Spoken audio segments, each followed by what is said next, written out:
So, adjusting a steering column on a 65, 66 Mustang to make a steering wheel fit.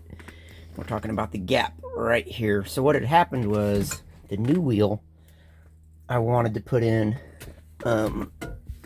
with the contact plate and everything that goes with the GT Grant kit. What happened was I did have a little gap here, but everything had compressed the horn tabs to the point where they were just grounding out. They were kicked. You know, I'm guessing. I think they should ride about like that.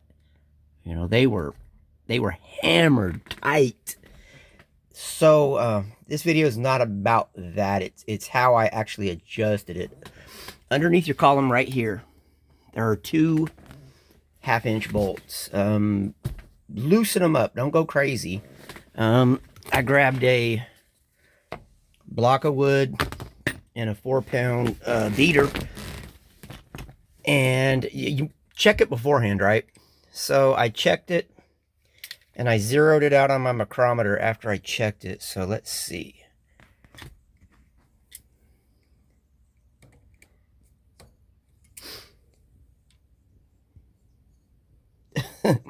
Seven 128ths. What is that? Good grief. I'm gonna say that's an 1/8.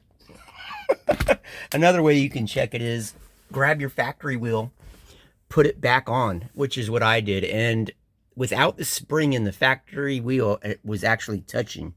And I'll show you real quick. I do all this one-handed. I mean, you know, the 12 people that watch my videos know I do everything one-handed. But, you know, we've got a gap now. Look at that beautiful crack in that wheel.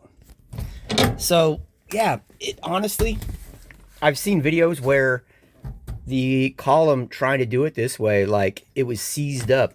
My column broke free pretty easy. They were light taps, you know. I tried to tap it twice, and light taps.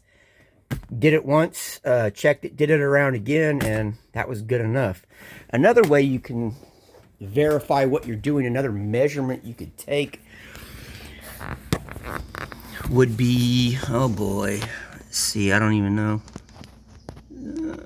Right there, right? So yeah, that cap on the end of my column is loose. It's not actually that close, but yeah. All right. So hope this helps somebody. I got the summer season coming. I'm hoping, I'll zoom out. Jesus, Brian, come on. I'm hoping to get to the fun stuff soon. Right? I did the stereo over the winter.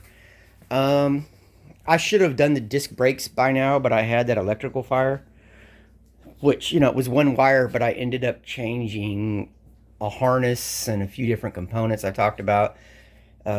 New coil. I rerouted a lot of the wiring, trimmed it back out. The MSD box has got to go, and the solenoid. I want the MSD box right here.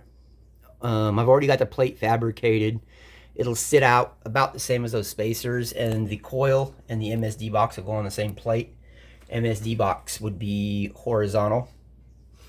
And then move the solenoid to the other side of the shock tower, a little bit lower. And that'll clean up that hot mess.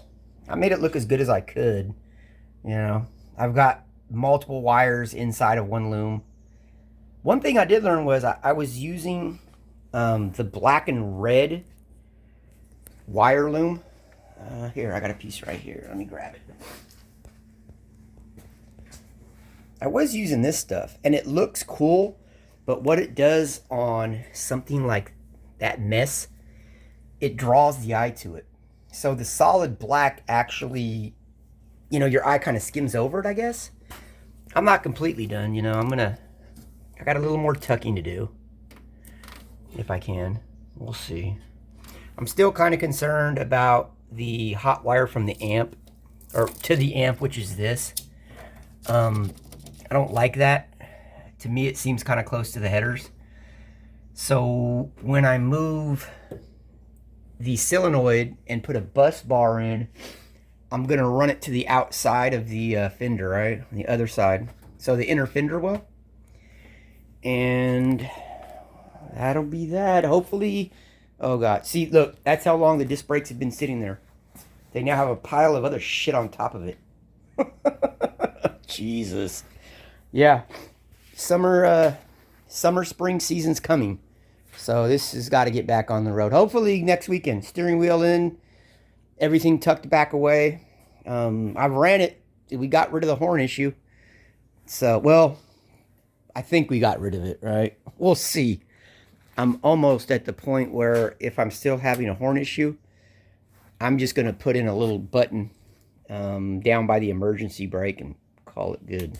And yeah, I mistreat my car. All right? That's how I live. That's how I operate. What a hot mess. All right, you guys. Right on.